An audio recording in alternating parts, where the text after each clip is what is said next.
During the war, the Navy had a program called V12, where if you got into that program, they would send you to school, a college, a university for 4 years, after which time you would be a midshipman at that time. You would be then commissioned an ensign, and you would be required to put in 4 more years to the Navy to pay them back. So I went down and applied for this. I was going to Washington University as an art major and working part-time in the Wabash Railroad offices downtown St. Louis. A rather difficult condition, and living at home. So I went down and I passed this written exam perfectly. Went back in, passed the physical, and then they said, well, now we don't have any vacancies right now. We have a list in there, but we'll notify you. So I said, all right. I continued on with my previous life, and then I met one of the students in my anatomy class at the university, and she was trying to do the same thing. And she got the same answer. But then she found out, somebody told her, that the Coast Guard offered this because they were part of the Navy at the time, but that they had a much shorter waiting list because they were a smaller organization. So she went down there and changed hers and joined the Coast Guard. So I thought, well, I can take a chance on that. And she came back a month or so later and said, hey, the Coast Guard called me. I'm not going to this V12, but I'm getting to Officers Candidate School in, I think it's in Connecticut. So I said, okay, I'm going to take a chance. So I went down and joined the office of the recruitment office of the Coast Guard, talked to them. Oh, sure, your score, which is very good, will carry over right with you. And as soon as we get a vacancy, you can expect to go. I believed him. Don't ever believe a recruiter. They are paid to distort the truth. So anyhow, I said, okay. So I went back to school, finished up that semester, and they said, okay, you're called up boot camp, which was in San Francisco, or Alameda, actually, in the East Bay area. And I took a train with a bunch of other people from St. Louis to San Francisco, or rather to Oakland, and over to Alameda, and found myself in this boot camp, which was, I guess, something that everybody went through in some sort of basic training, boot camp, whatever the service, or you call it, that particular branch.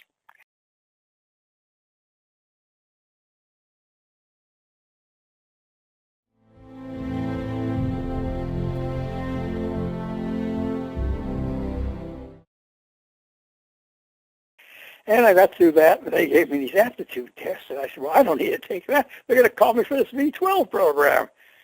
So I said, you still got to take it. I said, okay. And so I sat down, and I looked through these aptitude tests. He called me a little later and said, okay, we're going to go over these things. You qualify for a whole lot of things. What would you like to do most? Well, my mother had been a nurse. I said, oh, well, I think I'd rather just do pharmacist mate, which is what they call it in those days. I think it's corpsman now, but anyhow.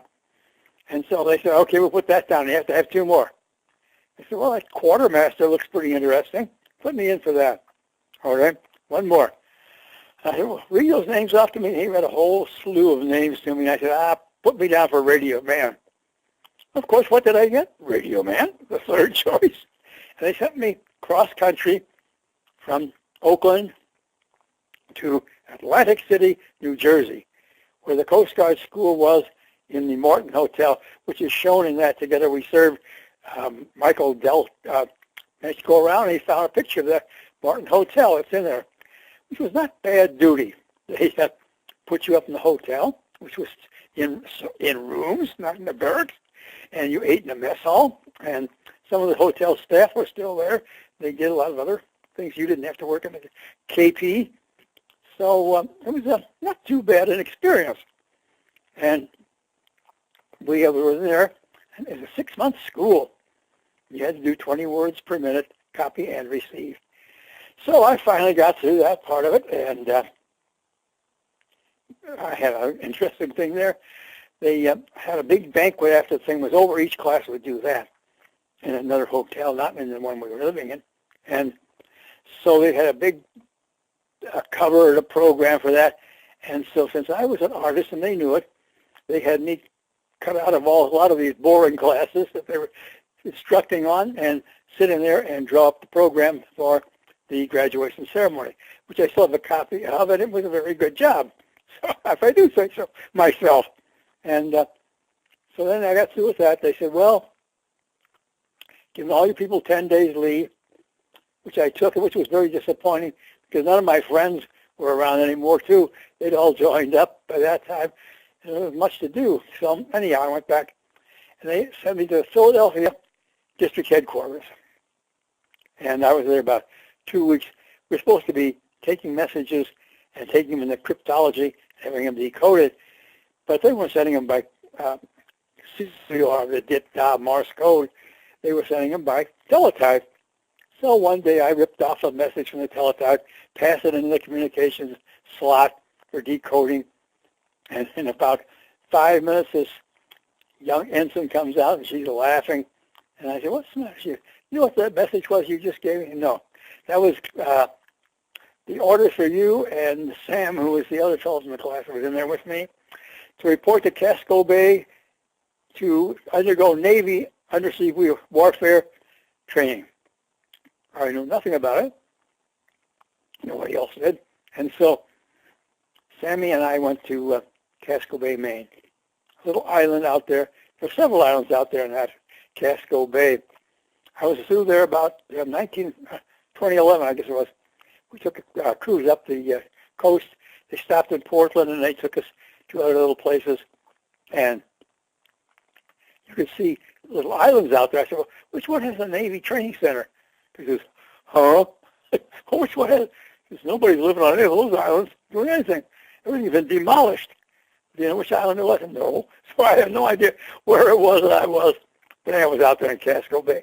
I would never spend any time in Portland because coming from St. Louis, I was a big baseball fan.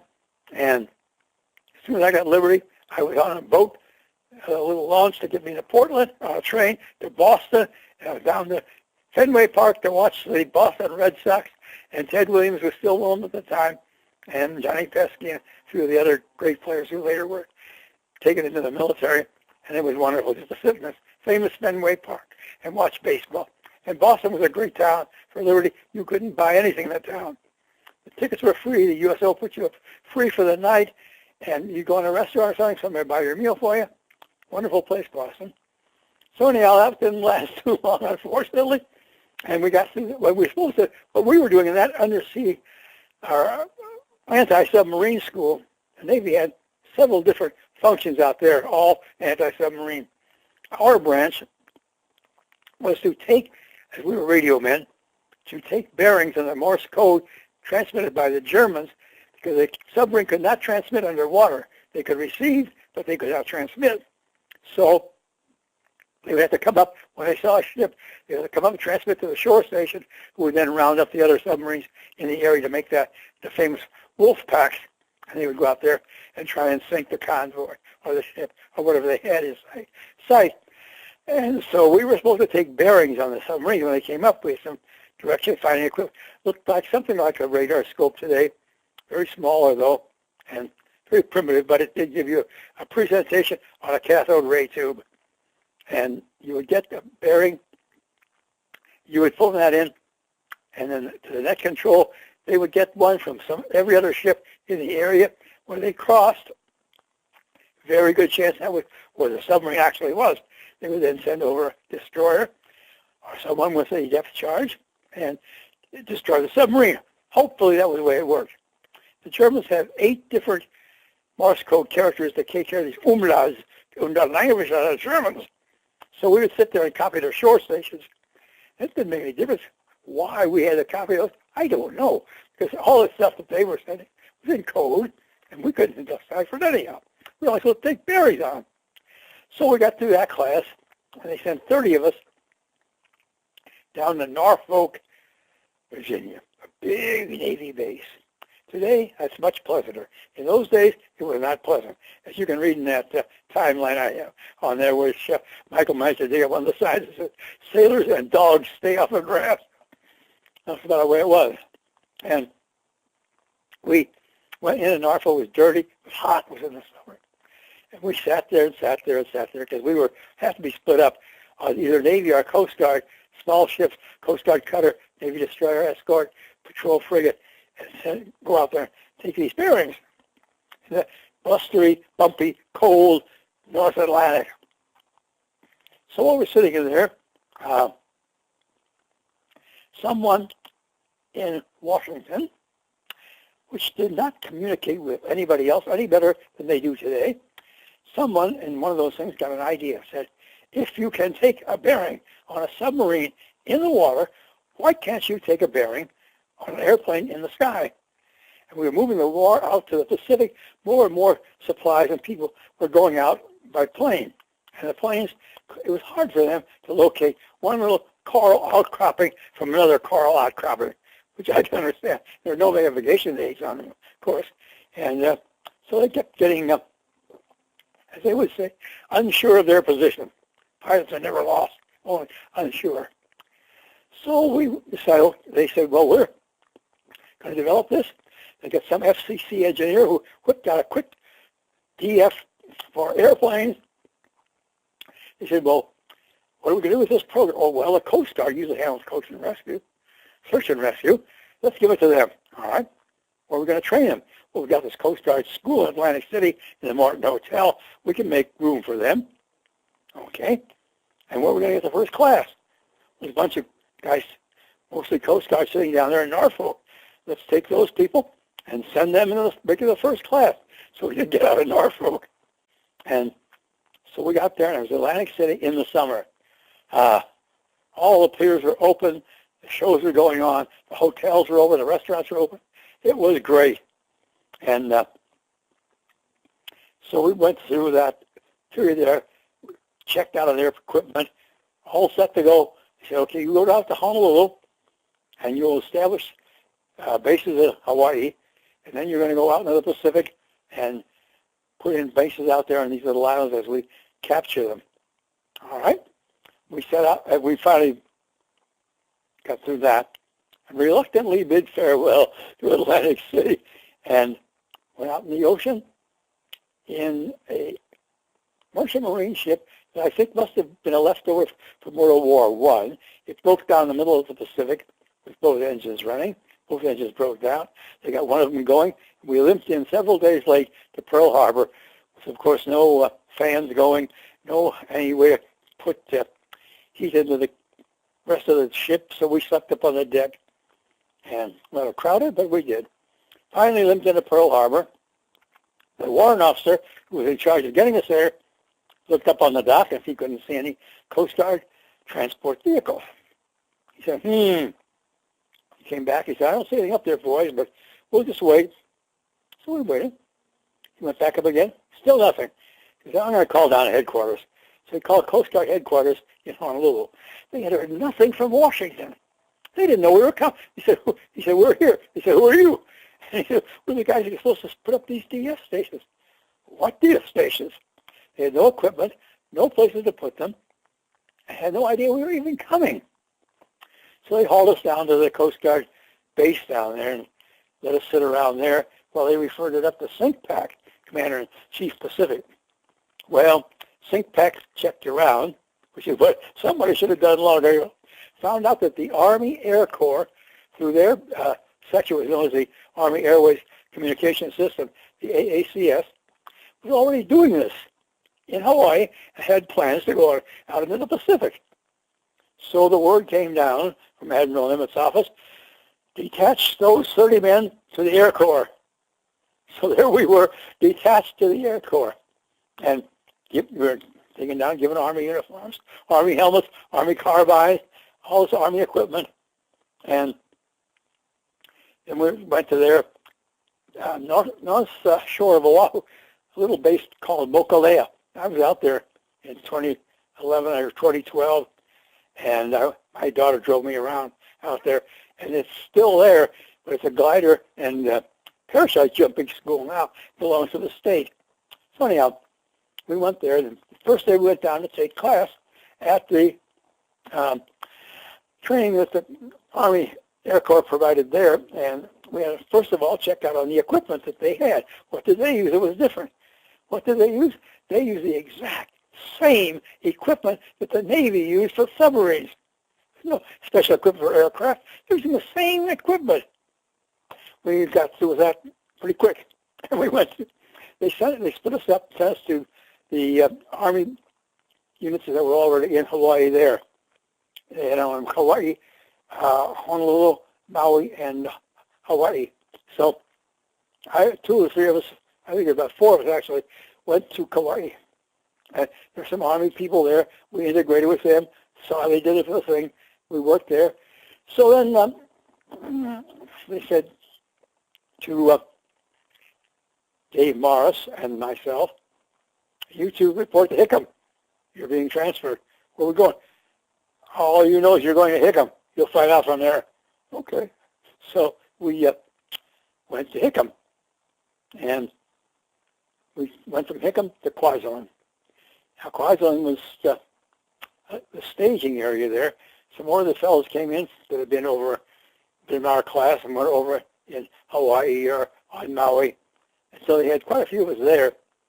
And then they divided us up to go out and put in these various stations. Well, Boris and I were both assigned to Tarawa, along with three other fellows from other classes. So we got out to Tarawa. The Army had the equipment. They had the location for it. They had the personnel to hook it up and put it in. And just a matter of days, we were up taking bearings on lost airplanes. Would that the Coast Guard and the Navy had known about this. But anyhow, that got me that far. Now, well, it was Kwajalein was secure by that time. They'd captured it about a year, I guess, or something like that before we went in there. It was pretty much a mess still. The palm trees were all shot down, and there were lots of big holes in the ground where they hadn't filled in the bomb shells and all of that sort of thing. And we weren't there very long, but while we were there, there was a sudden alert that some of the Emperor's aircraft were heading this way meaning to Kwajalein. So we went down these little air raid trenches they had and sat down there until the all-clear sounded. Apparently, the Navy had scrambled the planes off of Kwajalein, and they came back. All of them came back, and no Japanese planes came through, so I do presume that they were repulsed somewhere out there in the Pacific. And that was, it was hot. Of course, it was hot in all those islands out there. We were only there for a week or so, and they divided us up. And then they sent Dave Morris and I and two other fellows from other classes. I think there were about five of us total out there to Kwajalein, to Tarawa. Or as they say today, Tarawa. In those days they call it Tarawa, but today it's Tarawa.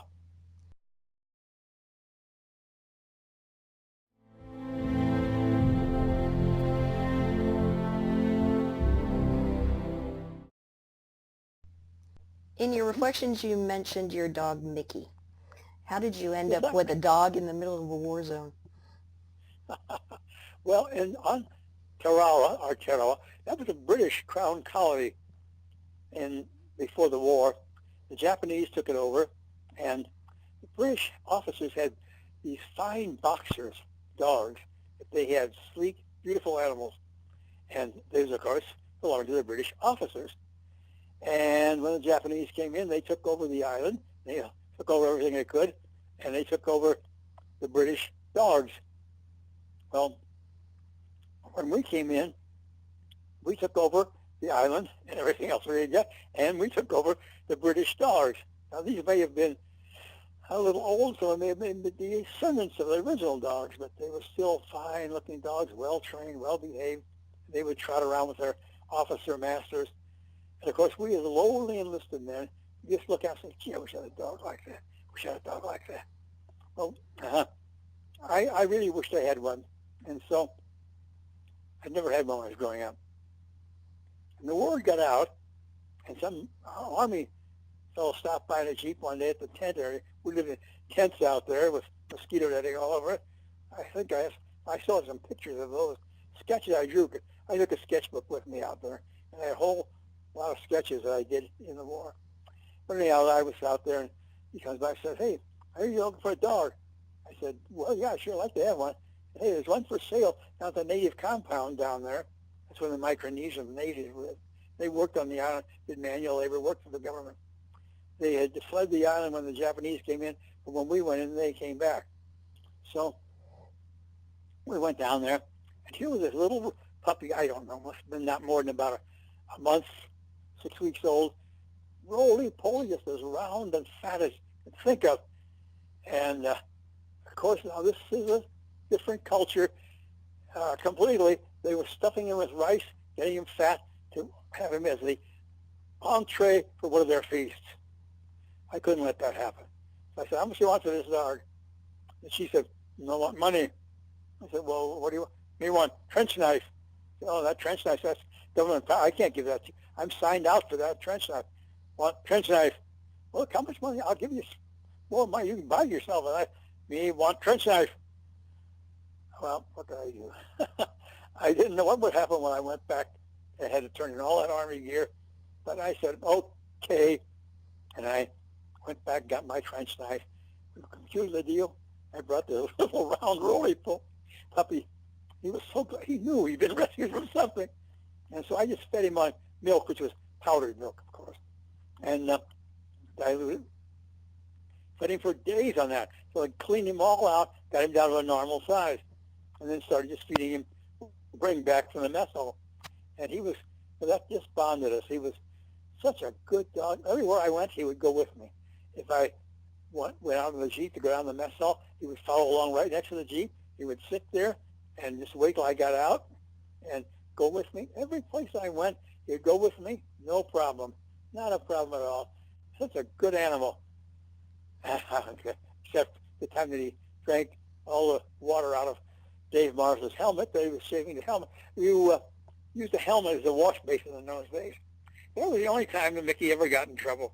And so that's another story. It's a long story. So he stayed with me, and when I was transferred, because Army had a rotation policy, when they transferred me from Tarawa to Majuro, I took Mickey with me. They said, oh, sure, you can take him with you. And I took him up to Majuro, and he's just a dad. As long as I was there, he was happy. When the war was over and I had to go to Honolulu, I tried everything I could, Red Cross, everything. But Hawaii had that very strict ban on not importing any animals because of possibilities of rabies and all sorts of dog-borne disease or cat-borne disease. And of course today they still have some kind of a quarantine. It's a much shorter, much easier thing to do. But in those days it was almost impossible. So I checked around with people who were staying there, and I found a fellow I said he would give him a good home. And so I reluctantly bid farewell to Mickey when I got on my plane to go back to Kwajalein. Tell us about some of the friends you made when you were in the service. Well, you don't get to make too many friends because they transfer you and they transfer them. At least that's the way that these two outfits I worked in.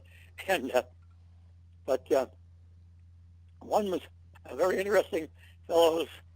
Some of the pictures I have here, he was the NCOIC for us down there in Tarawa. He was an old, he's been in the Coast Guard for some time. His name was Arthur Victor Hackett.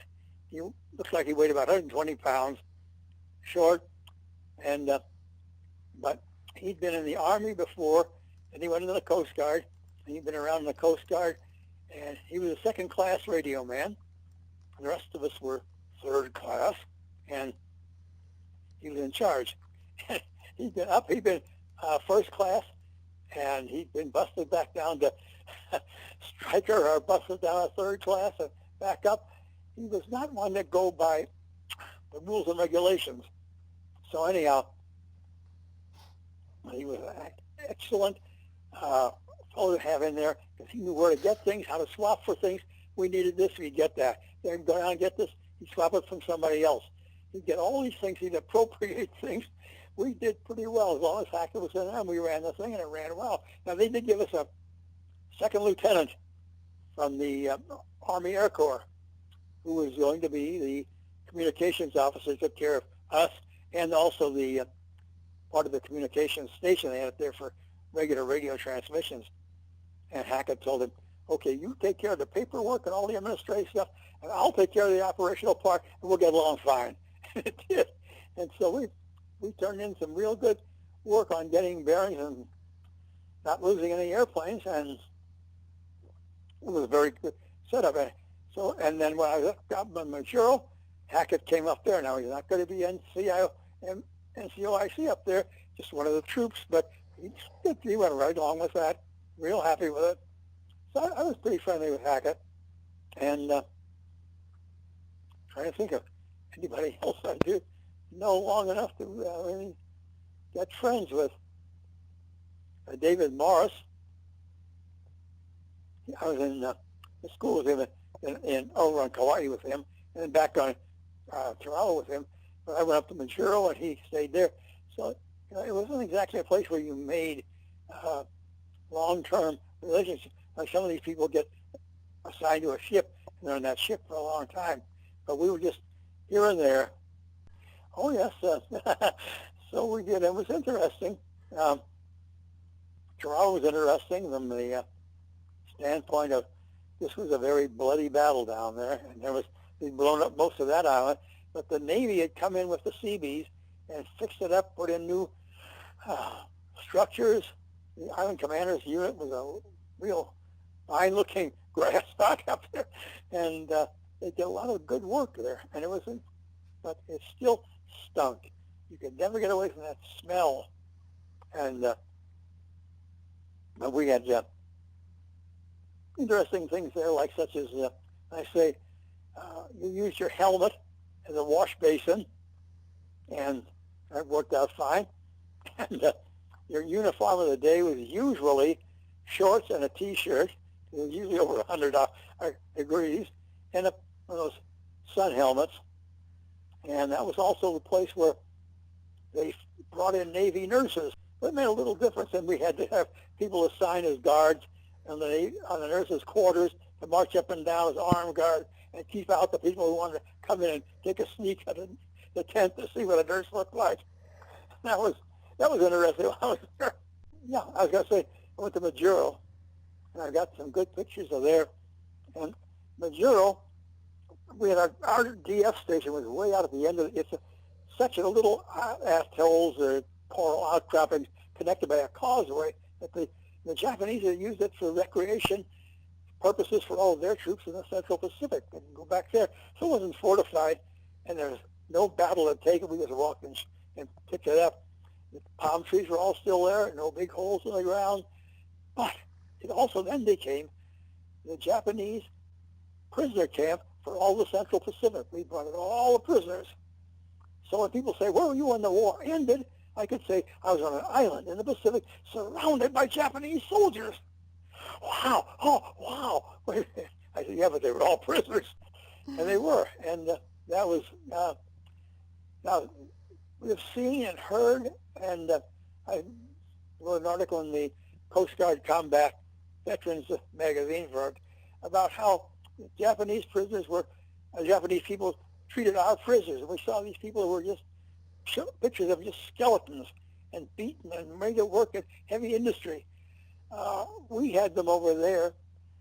You can see from the one picture I did of this fellow who allowed me to sketch him, and they were well fed. I think we paid that Geneva Convention, whatever it was, I had it set for the day for any work they did, and they had all the food, all the good food they wanted to eat. And we would go down in the morning, and they would say, okay, how many do you need? Oh, I could take 5. They had these certain prisoners that were completely vetted, that they were safe, everything, and you would take 5 prisoners, put them in your personnel carrier, take them back to your squadron barracks. We were in closets in there, and then turn them loose. And they would they would make your beds, they would clean the floors, they would clean the heads, they would do everything to make the place just sparkling and fine and clean. We didn't have to do a thing there. They would police the outside. Then when they got through, they were usually through before we had to take them back. Then we'd turn them loose in the rec room and let them play ping pong, pool, read American magazines, bum American cigarettes. They were living. And nothing like our prisoners were treated in Japan, I'll tell you. And then one thing about it was the Red Cross and all these other agencies that were concerned with prisoners kept coming through there to see how we were treating these people, and consequently, we had the best food I've ever had in the service. We had chicken, we had prime rib, we had roast prime rib, and we had steaks. They had all this good food because that way they thought, if you looked at the food we have here, and the Japanese could have the same food. They didn't want it. They wouldn't eat it. That wasn't their kind of food, but we had good food for them.